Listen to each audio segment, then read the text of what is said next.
سقراط کو اس جرم میں گرفتار کر لیا گیا کہ اس پر نوجوانوں کو بگاڑنے کا الزام تھا اور پھر اس پر مقدمہ چلایا گیا۔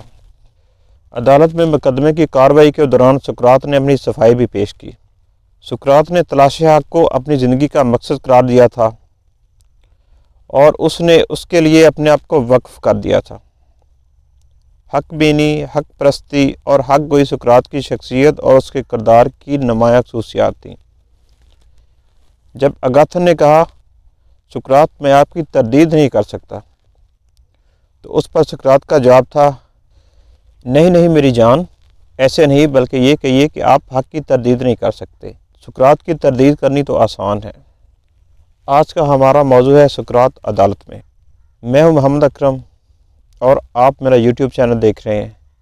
اگر آپ میرے اس یوٹیوب چینل پر نئے ہیں تو میرے یوٹیوب ویڈیوز کو فالو کریں، میرے یوٹیوب کے ویڈیو کو لائک کریں، شیئر کریں، تاکہ نئے آنے والے ویڈیوز کے نوٹیفیکیشن آپ کو پہنچتے رہیں۔ سقراط نے حصول حق کے لیے ذوق علم، شوق تجسس، حریت فکر، بحث و مباحثہ اور نیکی و نیکوکاری کو اپنا وسیلہ بنایا تھا۔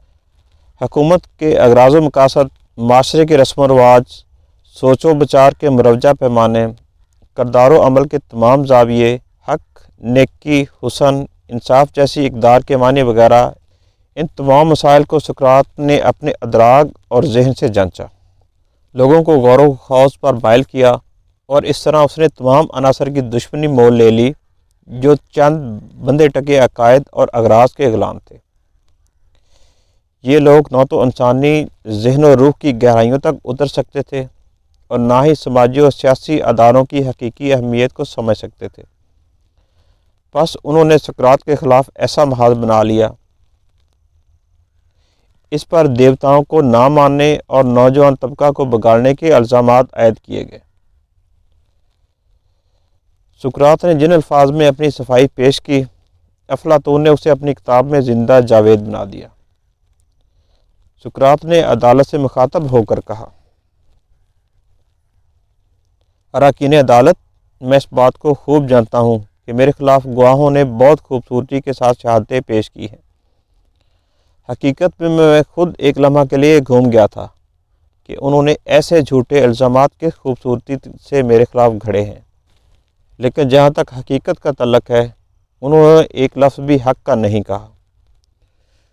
انہوں نے میرے خلاف الزام لگایا ہے کہ معزز عدالت میرے یعنی سقراط کے دھوکے میں نہ آئے، کیونکہ سقراط جھوٹا، مکار اور چلاک ہے۔ جناب اراکین، ان کی یہ بات صداقت پر مبنی نہیں ہے۔ اگر حق گوئی کی بات کرنا چلاکی ہے تو میں ضرور چلاک ہوں۔ میری بات حق اور انصاف پر مبنی ہوتی ہے۔ اگر آپ مجھے جھوٹا سمجھتے ہیں تو سزا دیں۔ اگر آپ یہ سمجھتے ہیں کہ جس شخص کے دل میں ذرا برابر بھی حق کی تڑپ ہے وہ موت سے ڈر جائے گا تو تم غلط فہمی کا شکار ہو۔ مجھے موت کی پرواہ نہیں ہے۔ مجھے پرواہ اگر ہے تو بس اس بات کی کہ میں حق پر ہوں یا باطل پر۔ حق پرست آدمی ذلت کی زندگی سے عزت کی موت مرنا پسند کرے گا۔ لہٰذا اگر آپ مجھ سے کہیں کہ سقراط، اس بار ہم تم کو معاف کرتے ہیں اور آئندہ تم اپنا وقت تلاش حق اور ذوق علم پر صرف نہ کرو گے، اگر تم نے ایسا کیا تو تم کو موت کی سزا دی جائے گی، تو معزز عدالت، میں خدا کی اطاعت کو آپ کی اطاعت پر ترجیح دیتا ہوں۔ جب تک میرے دم میں دم ہے اس وقت تک میں حق کی تلاش کرتا رہوں گا۔ اگر آپ یہ سمجھتے ہیں کہ مجھے قتل کر کے آپ کو کوئی فائدہ پہنچ سکتا ہے تو یہ محض آپ کی غلط فہمی ہے، بلکہ میرے قتل سے الٹا آپ کو نقصان ہوگا اور آسانی سے مجھ جیسا آدمی نہ مل سکے گا۔ ایتھنس دانائی کا منبع ہے، مگر شرم کرو، تمہارے شب و روز حصول دولت کے حاصل کرنے میں گزرتے ہیں۔ عز و وقار کی تمہارے نزدیک کوئی حیثیت نہیں ہے، روح کی پاکیزگی تمہارے لیے کوئی اہمیت نہیں رکھتی ہے۔ میں یہ بات کہنے میں فخر محسوس کرتا ہوں کہ دنیا کی کوئی طاقت مجھے حق کہنے سے نہیں روک سکتی، حتیٰ کہ موت کا خوف بھی۔ اس کے بعد جو کچھ ہوا وہ سب دنیا کو معلوم ہے، کیونکہ افلاطون نے ان واقعات کو ایسی نثر میں تحریر کیا ہے جو شعر سے زیادہ دل آویز ہے۔ ہماری سعادت ہے کہ ہم خود اس سادہ اور بے باک معذرت اور مدافعت کا خود مطالعہ کر سکتے، جس کے وسیلے سے فلسفے کے پہلے شہید نے آزادی فکر کے حق اور ضرورت کا اعلان کیا، اور اس دعوے پر قائم رہا کہ اس کا وجود مملکت کے لیے مفید ہے۔ اس مجمع عام سے اس نے رحم کی بھیک بھی نہ مانگی جسے وہ حقیر گردانتا تھا۔ انہیں اختیار تھا کہ وہ اس کو معاف کر دیں، لیکن سقراط نے انہیں اس قابل نہ سمجھا کہ ان سے کسی قسم کی کوئی التجا کی جائے۔ اس کے نظریات کا یہ عجیب و غریب ثبوت تھا کہ مصنف تو اس کی جان بخشی چاہتے تھے، لیکن غصے میں بھرا ہوا مجمع اس کی موت کا طالب تھا۔ کیا وہ دیوتاؤں کے وجود سے منکر ہو گیا تھا؟ اس شخص کی حالت دردناک ہوگی جو لوگوں کو اتنی تیزی سے تعلیم دیتا ہے کہ اس کے متحمل نہیں ہو سکتے۔ چنانچہ انہوں نے فیصلہ کیا کہ سقراط شکران پیے، یعنی زہر پیے۔ اس کے دوست قید خانہ میں آئے اور کہا کہ رہائی کا آسان راستہ تلاش کر لیا گیا ہے۔ ان تمام سرکاری افسروں کو رشوت دے دی گئی ہے جو رہائی کے راستے میں رکاوٹ بن سکتے ہیں۔ سقراط نے رہائی پانے سے انکار کر دیا تھا۔ اب وہ 70 سال کے ہو چکے تھے۔ یہ 399 قبل مسیح کا دور تھا۔ ممکن ہے اس کے دل میں یہ خیال آیا ہو کہ اس کے مرنے کے دن آ پہنچے ہیں، اور ایسی موت شاید پھر نصیب نہ ہو کہ اسے اور اس کے لوگوں کو فائدہ پہنچے۔ اپنے دوستوں سے مخاطب ہو کر کہا، حوصلے سے کام لو، اور یہ کہا کہ تم صرف میرے جسم کو سپرد کر رہے ہو۔ افلاطون ایک ایسے پارے میں جو دنیا کے ادبیات جلیل کا جز بن چکا ہے، جب وہ یہ کہہ چکا تو اٹھا اور کرائٹو کے ساتھ غسل خانے میں داخل ہو گیا۔ کرائٹو نے ہم سے کہا انتظار کیجیے گا، اور ہم منتظر رہے، باتیں کرتے رہے، لیکن ہماری باتوں پر ہمارے غم کی عظمت کا سایہ چھایا ہوا تھا۔ یوں محسوس ہوتا تھا جیسے سقراط ہمارا باپ ہے اور ہمیں اس سے جدا کیا جا رہا ہے، اور ہمیں زندگی کا باقی سا یتیموں کی طرح گزارنا ہوگا۔ اب سورج ڈھلنے کو تھا، کیونکہ وہ غسل خانے میں بہت دیر رہا۔ جب وہ باہر آیا تو ہمارے پاس بیٹھ گیا، لیکن سب لوگ چپ چاپ سے تھے۔ کچھ وقت کے بعد بندی خانے کا داروغہ آیا اور ان کے ساتھ کھڑا ہو گیا اور کہا، سقراط، میں جانتا ہوں کہ جو لوگ یہاں آئے ہیں ان سب میں سے آپ سب سے زیادہ شریف ہیں، اچھے اور عالی فکر ہیں۔ تم میں سے وہ غصے کے جذبات مسوب نہیں کر سکتا جن کا اظہار دوسرے لوگ کرتے ہیں۔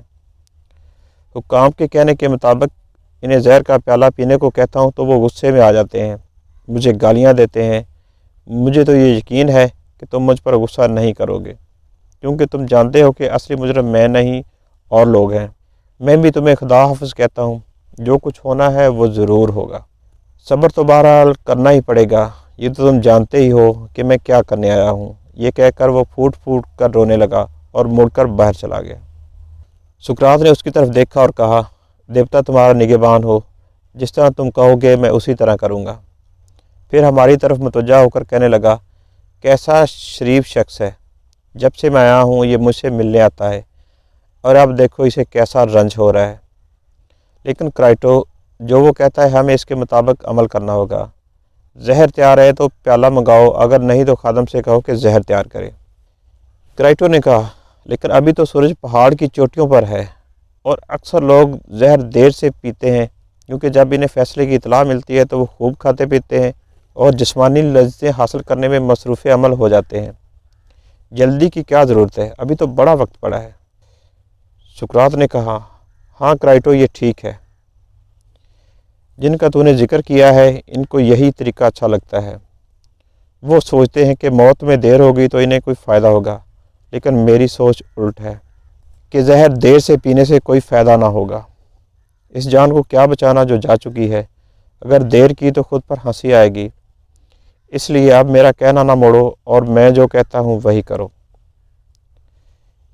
کرائٹو نے یہ بات سنی تو اس نے خادم کو اشارہ کیا، وہ اندر چلا گیا اور کچھ وقت کے بعد داروغہ کے ساتھ واپس آیا، جس کے ہاتھ میں زہر کا پیالہ تھا۔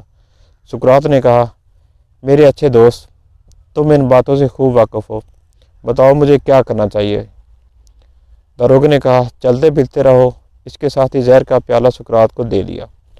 سقراط نے زہر کا پیالہ لیا اور پرسکون رہا۔ داروغے کی طرف تیز نظروں سے دیکھتا رہا اور بولا یہ بتاؤ کہ کسی دیوتا کے نام پر تھوڑا سا زہر گرایا جا سکتا ہے یا نہیں؟ داروغے نے کہا سقراط زہر تو اتنا ہی تیار کیا جاتا ہے جتنی ضرورت ہوتی ہے۔ سقراط نے کہا میں سمجھ گیا، لیکن اس کے باوجود مجھے دعا تو مانگنی ہے کہ اے دیوتا اس دنیا سے اس دنیا تک میرے سفر کو بابرکت بنا دے۔ یہی میری دعا ہے، اسی کے قبول ہونے کی تمنا ہے۔ پھر اس نے زہر کا پیالہ منہ کو لگایا اور با اطمینان پی گیا۔ اب تک ہم میں سے اکثر نے غم قابو میں رکھا تھا، لیکن اب جو اسے زہر پیتے دیکھا تو کہ آخری قطرہ بھی پی گیا ہے تو ضبط نہ ہو سکا، اور تمام کوششوں کے باوجود میرے آنسو بہہ نکلے۔ میں نے ہاتھوں سے اپنا چہرہ چھپا لیا اور اپنے حال پر رونے لگا۔ اس کے حال پر رونے کا سوال ہی نہ تھا، سوال صرف یہ تھا کہ ایسا رفیق کھو دینے سے مجھ پر کیسی مصیبت نازل ہو رہی ہے۔ اور پھر میں کوئی پہلا رونے والا شخص نہ تھا۔ کرائٹو بھی کوشش کے باوجود اپنے آنسو نہ روک سکا اور اٹھ کر چلا گیا۔ میں بھی اس کے پیچھے پیچھے تھا۔ ایپالوڈرس نے اس وقت چیخ ماری۔ ہم سب حواس باختہ ہو گئے۔ صرف سقراط پرسکون رہا اور بولا یہ عجیب و غریب اور چیخ و پکار کس چیز کی ہے؟ میں نے تو عورتوں کو اس لیے واپس بھیج دیا تھا وہ شور نہ کریں، کیونکہ میں نے سنا ہے کہ مرد کو سکون سے مرنا چاہیے۔ چپ ہو جاؤ اور صبر کرو۔ ہم نے یہ سنا تو نادم ہوئے آنسو روک لیے اور سقراط کمرے میں چلتا پھرتا رہا، یہاں تک کہ اس کے قول کے مطابق اس کی ٹانگیں جواب دے گئیں۔ پھر ہدایات کے مطابق پیٹھ کے بل لیٹ گیا۔ جس شخص نے اسے زہر کا پیالہ پلایا تھا اب وہ اس کی ٹانگوں اور پاؤں کی طرف دیکھتا ہے، اور کچھ وقت کے بعد اس نے سقراط کا پاؤں زور سے دبایا اور پوچھا کیا اس پہ دباؤ محسوس ہوتا ہے؟ سقراط نے کہا نہیں۔ پھر اس شخص نے سقراط کی ٹانگوں پر دباؤ ڈالا اور پھر اسے اوپر ہمیں دکھایا کہ وہ سخت اور سرد ہوتا جا رہا ہے۔ پھر سقراط نے زہر کا اثر خود بھی محسوس کیا اور کہا زہر دل تک پہنچے گا تو قصہ پاک ہو جائے گا۔ اب سقراط کنجران تک ٹھنڈا ہو گیا تھا۔ ناگہاں اس نے چہرے سے کپڑا ہٹایا تو منہ سر لپیٹے پڑا تھا اور کہا کرائٹو میرے ذمے ایسکلیپیوس کا ایک مرغ ہے، میرا یہ قرض ادا کرنا بھول تو نہ جاؤ گے؟ کرائٹو نے کہا ہرگز نہیں، کچھ اور فرمائیے گا۔ اس سوال کا کوئی جواب نہ ملا۔ یہ سقراط کے آخری الفاظ تھے، لیکن ایک آدھ لمحے تک جیسے کچھ حرکت کی آواز سنائی دی ہو۔ خادم نے اس کے چہرے سے کپڑا ہٹایا تو معلوم ہوا کہ اس کی آنکھیں پتھرا چکی ہیں۔ کرائٹو نے اس کی آنکھیں اور منہ بند کر دیا۔ جی ناظرین، آج کا ہمارا ٹاپک تھا، اب ہم تھوڑا سا سقراط کی قربانی کے اہمیت کے بارے میں بات کر لیتے ہیں۔ جیسا کہ ہم نے کہا کہ فرار کے تمام راستے کھلے ہیں، اگر سقراط چاہتا تو وہ بآسانی فرار ہو سکتا تھا، لیکن اس نے فرار پر موت کو ترجیح دی۔ اس طرح اس نے دنیا کے سامنے واضح کر دیا کہ ہر انسان کا فرض ہے کہ وہ اپنی فہم و فراست کے مطابق غور و فکر کر کے اپنے نظریات قائم کرے، لیکن اس کے ساتھ ہی اس کا یہ فرض ہے کہ وہ ریاست کے قوانین کو دل سے اطاعت کرے۔ اس نے فکر و عمل کی آزادی کی حمایت کی، لیکن اس کے ساتھ ساتھ یہ بھی زور دیا کہ اگر ریاست کے قوانین کے تحت اس آزادی کو استعمال کرتے ہوئے ریاست کی طرف سے فرد کو سزا دی جاتی ہے تو وہ اس سزا کو برداشت کریں جو کہ اس پر فرض ہے۔ جی ناظرین، آج ہم نے سقراط کی قربانی کی اہمیت اور سقراط عدالت میں تھا اس پر بات کی۔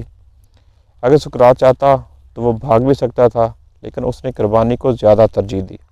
میرے یوٹیوب کے ویڈیو اگر آپ کو پسند آئیں تو آپ ان کو ضرور لائک کیجیے گا، شیئر کیجیے گا، تاکہ نئے آنے والے ویڈیوز کے نوٹیفیکیشن آپ کو مل سکے۔ اس طرح دعاؤں میں یاد رکھیے گا۔ مجھے اجازت دیجیے گا۔ اللہ حافظ۔